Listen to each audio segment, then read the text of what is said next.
Welcome to my channel. My name is Raina. I'm a registered nurse and stay-at-home mom of 2.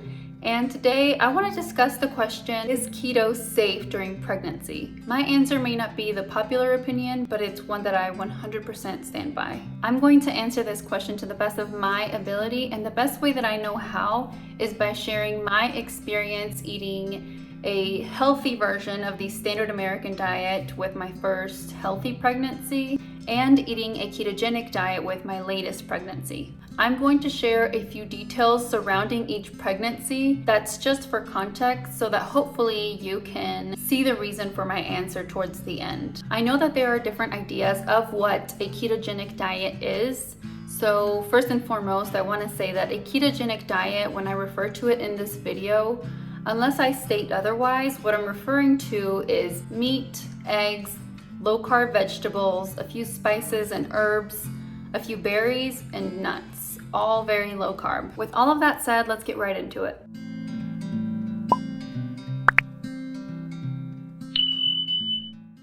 When my husband and I first started trying to get pregnant, I had no idea about what low-carb keto even was. I was very conscious of trying to eat a healthy diet, but I had no real idea of what a healthy diet really was. I had the conventional view of low fat, low protein, high and healthy carbs, and I tried to avoid red meat.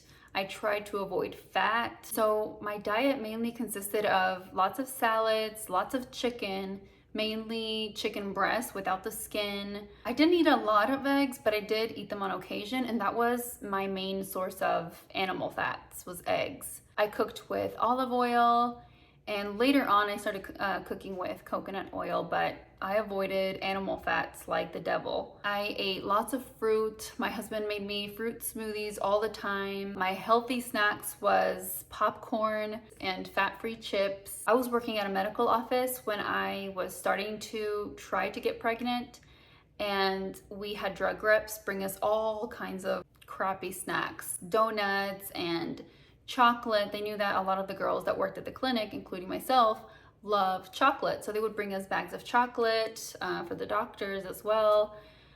They would bring us food. They would bring us gyros and Mexican food, all the fixings. They would bring us all kinds of stuff, right? So that was my diet. It was very standard American diet. I ate lots of grains, lots of oatmeal, thinking that was heart healthy. Know what that even means. I don't even know how grains are heart healthy, but anyway, that's the gist of what I was eating when I was starting to try to get pregnant. As you can imagine, by avoiding red meat and eating very little fat, I was super deficient in iron and vitamin D. I had been told that if I didn't take iron pills 3 times a day, that I was told this by a nurse practitioner, I was going to have to be sent to a hospital to get iron transfusions. So for a short time, I did take iron pills 3 times a day. And iron and vitamin D are just the 2 things that I know of through blood work, but I don't doubt for a second that I was probably deficient in other things as well. When we started trying to get pregnant, it took us 6 months to get a positive pregnancy test. I went to my doctor, I want to say around 6 or 7 weeks pregnant. The pregnancy was confirmed. There was an embryo and everything was fine. I think I had made an appointment for 4 weeks after that, 4 to 6 weeks after that. But sometime in between those 2 appointments, I started bleeding, and it was confirmed that I had a miscarriage at 8 weeks gestation. We were obviously devastated. As first-time parents, we kind of made the mistake of telling everyone in our family right off the bat as soon as we found out that we were pregnant. And so it was really hard, not only finding out the news, but then having to tell everyone what happened. And everyone's hopes were up because it was my mom's first grandchild from us.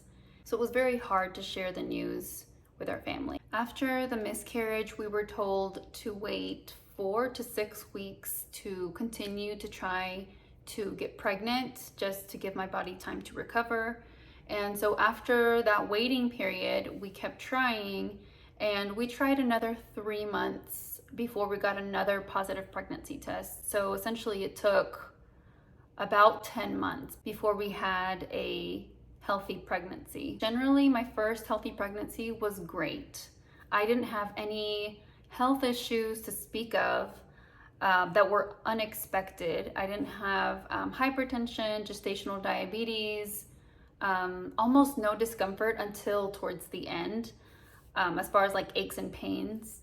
But something that I really did suffer through almost my entire pregnancy, almost from the very beginning when I first found out that I was pregnant. And I found out pretty early on because not only were we trying, but I'm very regular with my period. And so when I had a missed period, I knew. And almost from that moment when I found out, I had terrible nausea and vomiting. I was throwing up 3 to 4 days a week, which may not sound that bad because it's expected, right, with pregnancy, but 3 to 4 days a week, multiple times a day.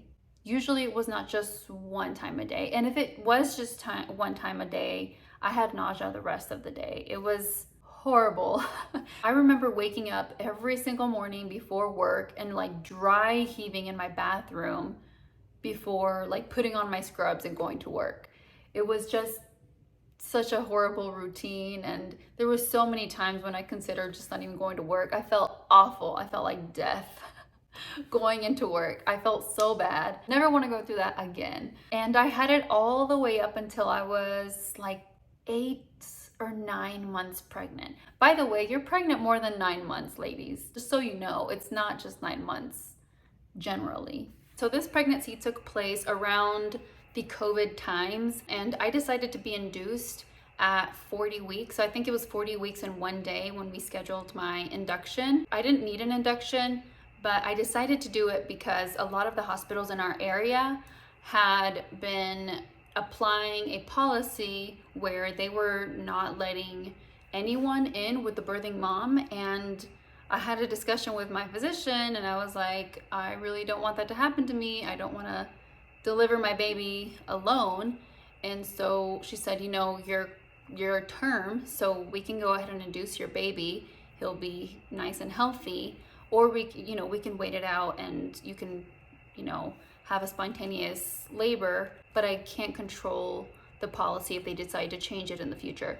So I decided to go ahead and schedule my delivery. It was a great induction. They started me on Pitocin at 6 a.m.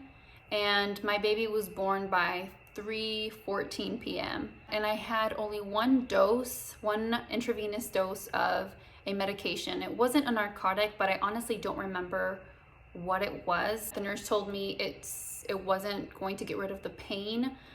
It just kind of helped me rest. And it did. For about an hour and a half, it helped me rest and kind of recover from the pain. But after that, it's almost like it sped it up. Once the medication wore off, I progressed really quickly and I had a very healthy, beautiful delivery. The recovery period was, I think, really great, but it's almost like I didn't realize how great it could have been until my second time around, because with the Pitocin that I had running for my induction, they had to have fluids on me the whole time. And so it was 9 hours of fluids. So during my postpartum recovery, I was, swollen, and I just felt sluggish and obviously very tired. And I just thought that was normal, and it was because of the pain or because of the birth, not because of the fluids that had been pumped in me. Although I did have a great recovery, no issues, no hemorrhaging, nothing at all, I was very sluggish. Before I really felt like myself again, it took me several weeks. I really honestly don't remember how long, but very much over 2 weeks for me to kind of start moving at my normal pace. Let's talk about my most recent pregnancy, my last pregnancy. I ate a ketogenic diet. Now at this point, I had already learned about keto. I was in nursing school. I didn't learn about keto at nursing school, just so you know that, but I was in nursing school at the same time. And so I was very stressed out, just as I was stressed out at my old job. The stress levels were very comparable, and my diet did have a lot of keto pseudo food, not meat, eggs, veg, berries, like I mentioned at the beginning. There was a lot of snacking because I had very little time. I mean, I was pulling all-nighters studying while like 6 months pregnant. I had very little time to cook for myself, but I still very much stuck to keto the majority of the time, especially when I was not sick. I'll talk about my symptoms in a little bit.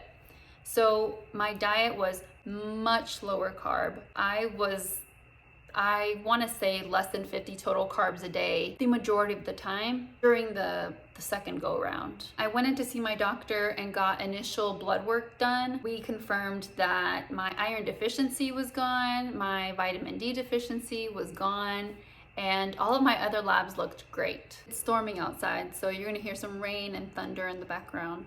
We only tried for 1 month, and then the second month we were pregnant. It happened a lot quicker than we anticipated, and we were super excited because I really didn't want to wait. If it weren't for nursing school, we wouldn't have waited that long to get pregnant. We waited like 1.5 years from my previous pregnancy to start trying again. My second pregnancy, it also went really well generally, and I did have nausea almost from the beginning. I think it took a little while longer. I think it didn't start until I was like 6 or 7 weeks along, and it stopped at 12 weeks. So right at the end of my first trimester, all of my vomiting and all of my nausea was gone. I think I still had a little bit of sensitivity to smells, and sometimes that would bring on a little bit of nausea. But when I compare it to my first pregnancy, very mild,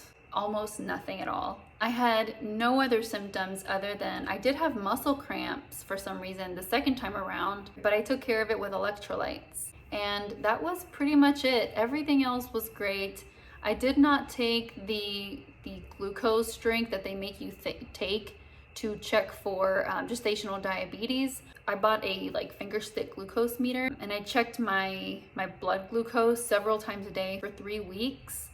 And that's what I gave to my doctor, and she used that to confirm that I did not have gestational diabetes. My birth went very similarly to my first one, except I was not induced. I went into labor spontaneously 2 days before my due date, and everything went beautifully. I started contracting early on in the day. It just got very progressively worse. We went, I actually have a birth vlog here on this channel if you want to check it out. We went into the hospital at 11 o'clock at night. My baby was born at 6 a.m. the next morning. Natural, no epidural. There was no IV medications the second time around. All I had was the oxygen mask that they let you put on and take off when you want to. And I don't know if that really helped with the pain, but it helped to at least take my mind off of the pain enough that it got me through the entire delivery. Now, my postpartum, this is very interesting. I remember, because I did not have anything hooked up to me, I had an IV with a saline lock, which means that there was nothing hooked up to it. So no fluids, no nothing. And I remember I was still in the delivery room. They hadn't moved me to postpartum. And I was already up walking around with my baby in my arms. It's insane how good I felt. That's why I said earlier, I didn't realize how sluggish I felt my first time around until the second time around. And it was most definitely the fluids from my first delivery, because there's just nothing else I could attribute it to. So I'm definitely glad that I decided to deliver spontaneously.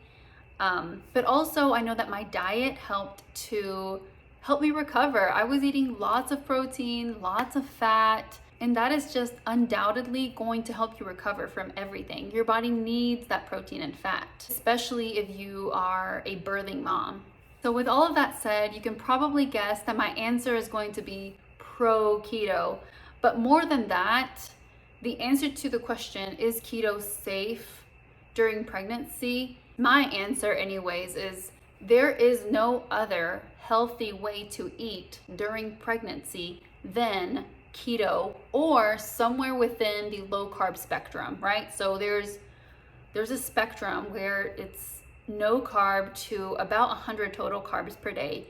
Anywhere in that, it's considered keto or low carb. It just depends on how low carb you want to go. There's no right answer. It's a personal experiment that you need to make. How low carb do I need to go in order to get my best results? That is what I think about that, is there is no other healthy way to eat during pregnancy, or in my opinion, in any other part of your life, but especially during pregnancy, but a low carbohydrate diet. I wanted to give you those details about each of my pregnancies because I think that a lot of those details, right, although it's hard to know, but I think a lot of those details were affected directly by my diet. I don't like to dwell on the past, but it's crossed my mind more than once to think maybe I could have had a third baby if I was just eating the right diet, if my body actually had the nutrients it needed to nurture a growing child. I say all this to say that you can't do better unless you know better. So if this is your very first time learning or hearing about a low carb or a keto or ketovore carnivore diet, they're all low carb diets, and you haven't tried it, then maybe you should look into it, especially if you are growing another human, especially if you have a condition that you are trying to improve, obesity, diabetes, hypertension, or you just want better health. You just want to be around long enough to reap the fruits of your labor. Who doesn't want a long, beautiful, healthy life? If you like today's video, hit the like button, subscribe, and share with someone who you think might benefit from my experience. Thanks so much for watching, and I will see you guys next time. Bye.